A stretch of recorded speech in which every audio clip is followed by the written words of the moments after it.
The 21st century is only a little more than 3 decades ahead of us. These newborns will be 34 years old when it dawns.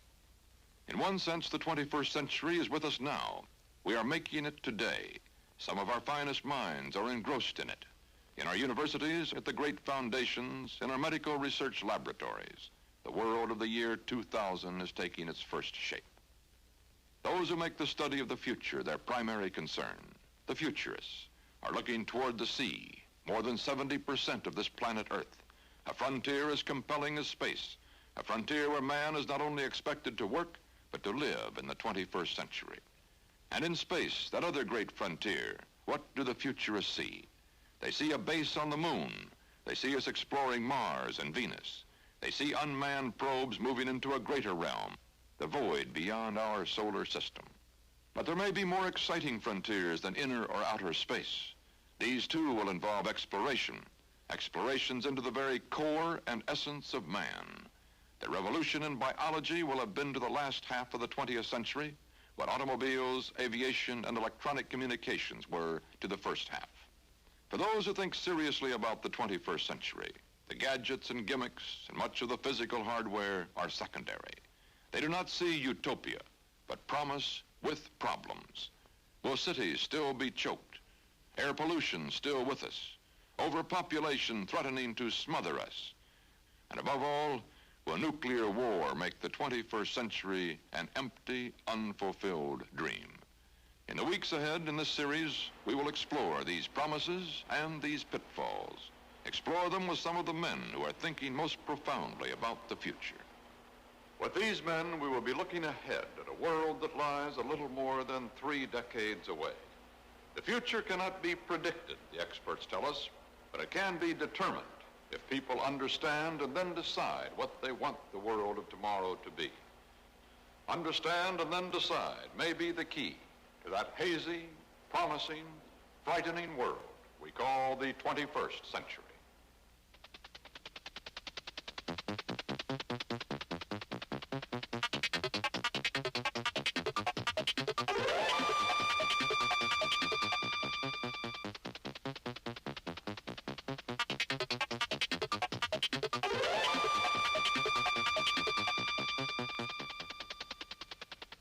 The 21st century is brought to you by Union Carbide. The Discovery Company.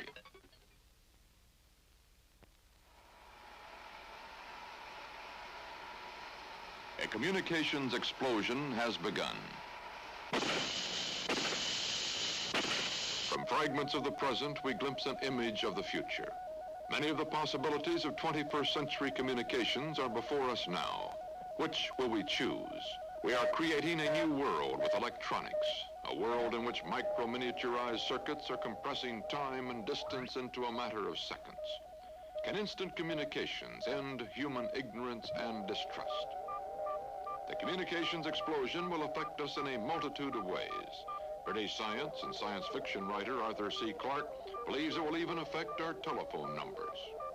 I think we'll each be given a number at birth, and that'll be our telephone number for the rest of our lives. And anyone who knows that number can call us wherever we are, anywhere in the world. They won't have to know where we are even. They'll just dial that It'll be quite a number. It'll be about 12 digits. And our... Not counting the area code. Not counting the area code. Different one for Earth and Moon, of course. And they'll get us, unless, of course, we switch the thing off to get some sleep. It means that no one could ever be lost again. And there might, in an emergency, you might be able to press a button, and they would send out an SOS signal, and you'd be found. That signal would be pinpointed by another directional satellite. And just think of the thousands of lives that would save every year.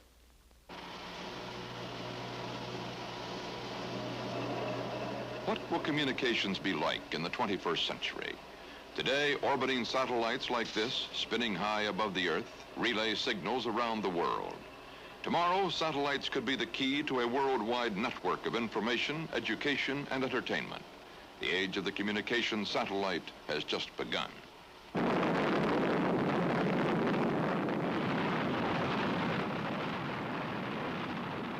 3 communication satellites orbiting at the same speed as the Earth rotates could link any 2 spots on the globe. Going straight up. up. And stand by to super. Mexico is on the line. Stand by to wipe to the bird and wipe. In 1945, 12 years before the space age, Arthur C. Clarke offered a plan that proved to be prophetic. As you know, I'm rather bugged on communication satellites since it's exactly 21 years ago that I wrote the basic paper on the synchronous communication satellite. So it's quite a lusty baby now. And this is going to revolutionize global communications because it's going to make the world one village. I think, was it Marshall McLuhan used the phrase, the global village? I'm looking forward with great interest to direct broadcasting from ComSats. This was really my original suggestion, broadcasting direct into the home from large communication satellites, not going through the local ground stations. This will be technically possible, certainly within 5 years. Whether it will be economically possible is another question, but it will be technically possible. And then you'll be able to tune in to Russian, Chinese, European broadcasts, TV direct, wherever you are. Well, the effect of this is going to be tremendous in both directions. It means that we can talk to the Chinese and they can talk to us, and nobody on either side can stop it. But when you look very far ahead, then you have a sort of competition between transportation and communication. As communications improve out of all recognition, so that in your own home you can have instant access through possibly ultimately all the senses, not just vision and hearing, to any remote spot on Earth, or in space for that matter, the reason for physical transportation will diminish, except purely for pleasure. And I can see a great decline, almost to the vanishing point, in business transportation, and a great increase in pleasure transportation because of this communication effect. Communications equipment like this could connect tomorrow's home with the world through electronics. In the 21st century, what will it mean if we choose to communicate rather than commute? Will cities become obsolete? Will a home be a school as well?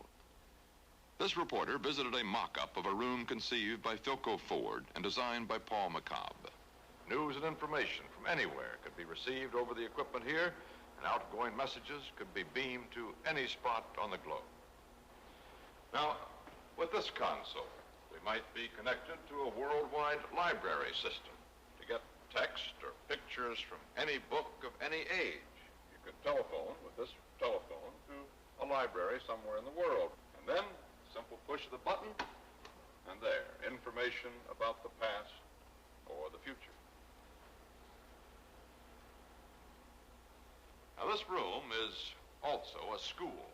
Every subject from astrophysics to English might be taught to the children of the 21st century at home. What if I want to know the flight plan for a 21st century trip to Mars? Well, this console can show it to me. And if I want a permanent copy of it, I just ask the machine. And it comes off right there. Lessons and homework in this Communications Learning Center are done here. The teacher is a computer. Daily charts plot a student's progress in each of his courses. This typewriter can be used to ask or answer questions. Pre-programmed lessons appear on this screen. To answer, I touch the screen with this electronic pointer. Find out I'm wrong, just like high school. So I try again. This time I'll select C here. And I find out I'm right, and an explanation of what a fuel cell is. Without leaving a Communications Learning Center like this, you could get an education, get the news, be entertained. And all this equipment is possible today. There is one major problem. How will we send and receive this new flood of information? When we communicate, waves of varying frequencies carry our messages. The higher the frequency, the more message information a wave can carry. Thousands of frequencies make up our communications network. By the 21st century, this network could become overloaded. One answer, compress the transmission. One way to do this with telephone calls is to reduce the signal to its essentials. First, unnecessary portions of the transmission are removed. Next, the signals are squeezed to take up less space on the telephone line. Now, 7 times as many messages can be sent at once. A squeeze message sounds like this. At the other end, the message is unsqueezed, and the sound becomes understandable again. I'll be phoning you again in a few days. Look, Wilson, I'll be phoning you again in a few days. Another answer is even higher frequencies that carry progressively more information. This brings us into the frequencies at which light is transmitted. Normal light is a jumble of high-frequency waves. It is not intense enough to carry communications very far. A new light, the laser, consists of orderly, coherent waves that travel in an intense beam. Because of light's high frequency, 250 million telephone calls could theoretically be carried by one laser beam. Today, short-range communications are carried on invisible laser beams. Do you want me to clear the barges out there so you can come out without a tug? Definitely at least 10 feet in there because 8 foot you'll only get a bucket in each draw pocket. Righto. Take the two of them away and get up on your bow and put a line up. At least 10 feet. Despite breakthroughs like the laser, future communications could still be crowded. John R. Pierce of the Bell Telephone Laboratories. I think that communication, even of mass communication, will to some degree outgrow the airwaves eventually, and we will have more and more of it by wire or by millimeter waves going through hollow tubes called waveguides, or through laser beams, which can carry ultimately tremendous amounts of communication, but which will have to be protected also from the weather, probably, so they too would go through pipes. I think that ultimately a large fraction of things, even things that now ordinarily go by radio, will perhaps have to go by some guided means. Lasers not only carry sound, they make startlingly real 3-dimensional pictures. This image was created by Professor Emmett Leith at the University of Michigan. He used a revolutionary new kind of photography with lasers. It is called holography. Holography uses no camera, no lens, no shutter. 2 laser beams are used. Imagine a triangle. At the apex, 2 laser beams. In one corner, an object to be photographed. In the other, a photographic plate. One laser beam shines directly on the plate. The other bounces off the object and then hits the plate. When the 2 beams strike the photographic plate, their waves meet like crossing ripples from 2 stones tossed in a pond. The result is this smudge-like pattern. This is called a hologram.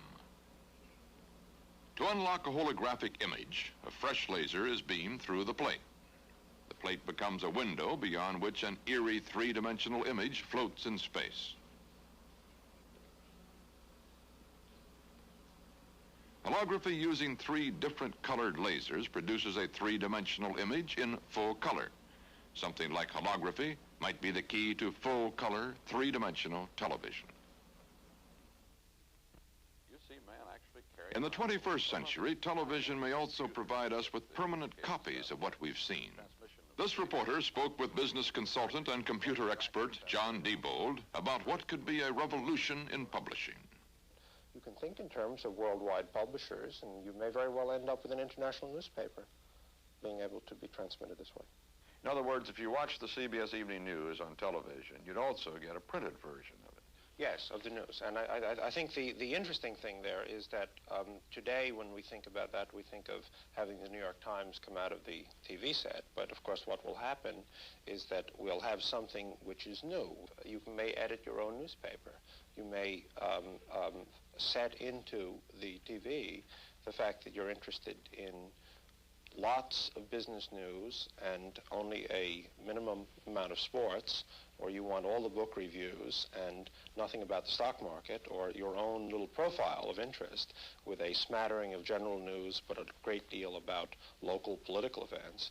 And this is what will be printed out. And no one knows at this point, but I think the one thing that is clear is it won't be what we do today. You won't print this morning's New York Times out of the television set when you can.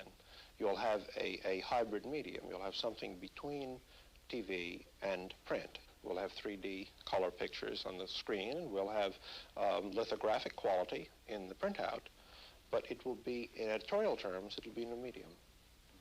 And the ability to have a dialogue between the man and the machine is increasing every day.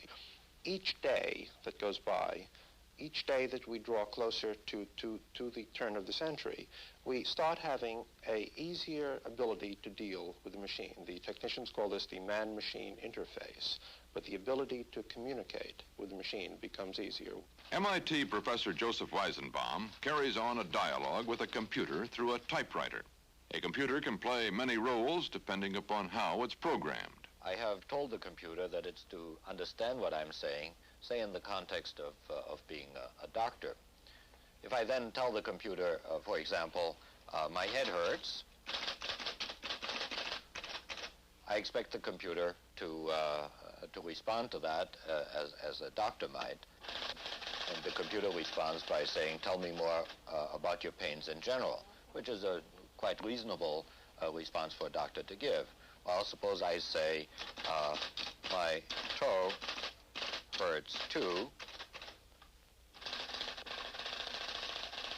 It says, you see some psychological reason why your toe should pain you, and this tells us something about the kind of a doctor we may be talking to.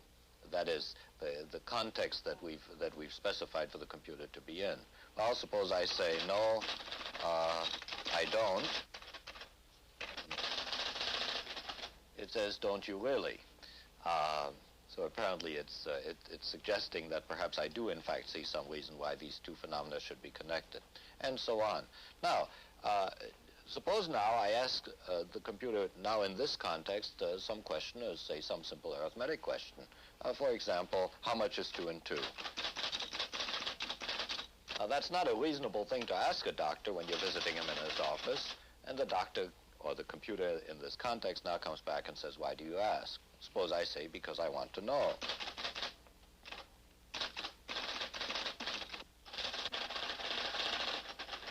And the response is that the real reason? Well, I think in general we see here that in a certain sense the computer insists on remaining in this particular context and in effect in understanding what we say to it in that context. And the computer has been instructed to be polite so that, for example, if I say to it, thank you, then this is a clue to it that I'm finished with it, and it comes back with, you're quite welcome, come again. The next step toward bringing men and machines closer together is turning typing into talking. Some computers have learned to talk with borrowed voices. This man is calling up a computer. He wants to check a bank balance. He asks his question with a punched computer card. The computer will answer with words previously recorded by a human voice. It assembles these words into the appropriate sentences. Account number 01834318849. Balance is 1,088.52. Computers may make cash and checks unnecessary in the 21st century. To buy something, you just need a punched card in your pocket and a talking computer in your bank. The Bank of Delaware in Wilmington is experimenting with such a service. When you want to pay, the clerk calls the bank's computer.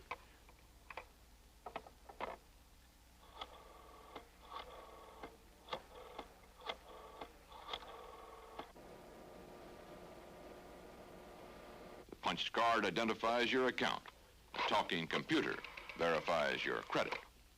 Account number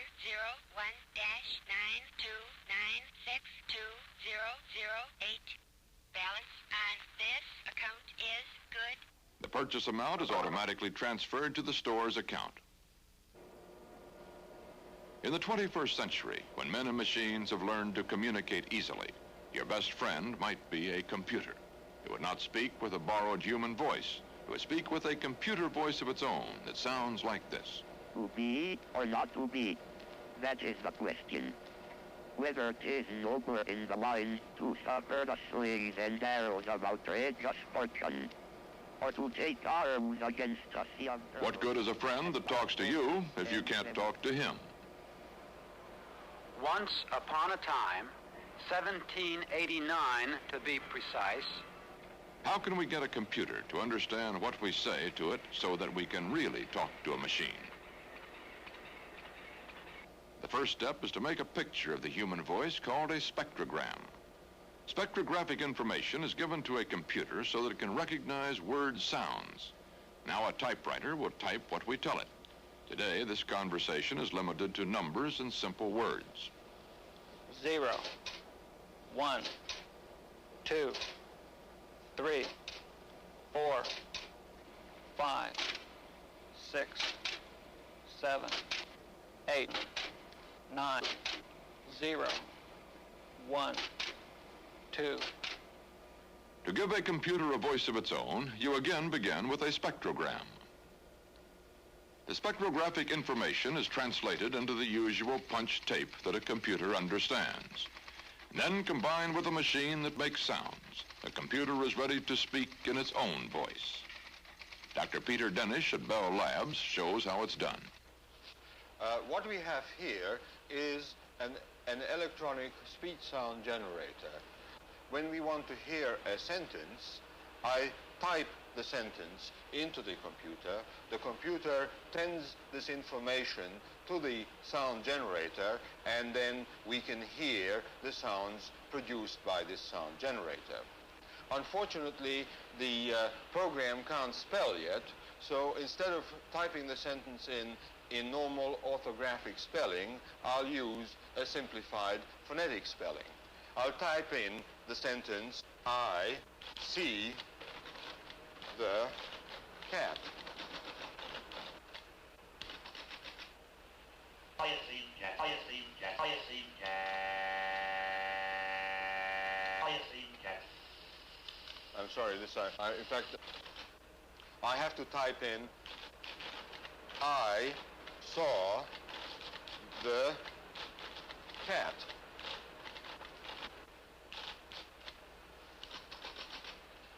And here is the sentence. I saw the cat. I saw the cat.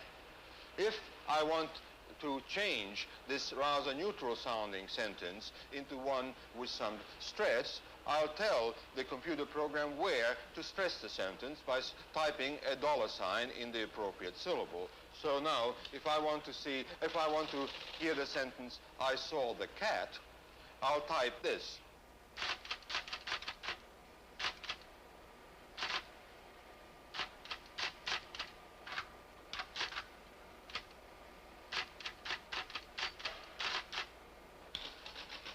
Listen to it now. I saw the cat. I saw the cat. Here you see displayed the pitch curve. That is, the sound you will hear will vary in pitch the way this curve shows. Listen to the sound. Ice. Ice. What you hear is the word ice. Ice. I can Ice. have a reach into the computer and change the curve on this screen and also the corresponding sound you hear. For example,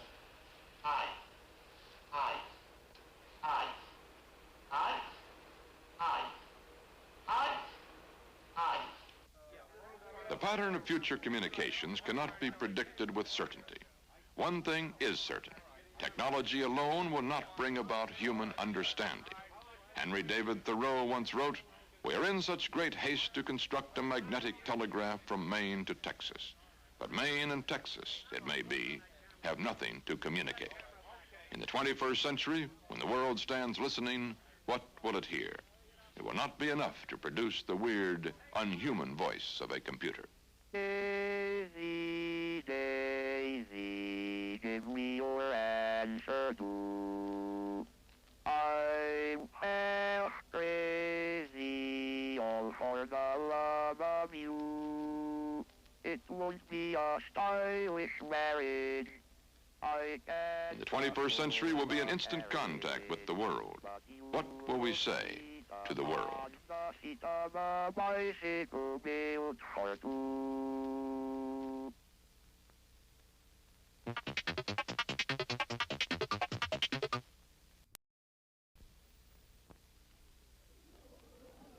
Next week, the 21st century will take you to the moon, where man will be living and working 3 decades from now.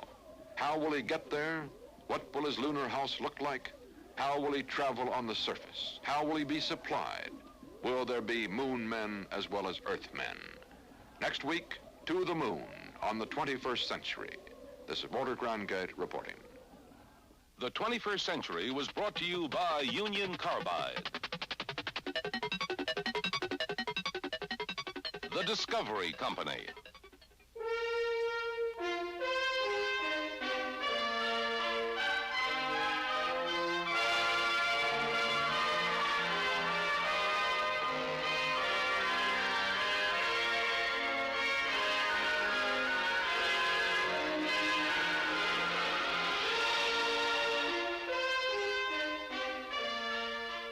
The 21st Century was filmed and edited under the supervision and control of CBS News.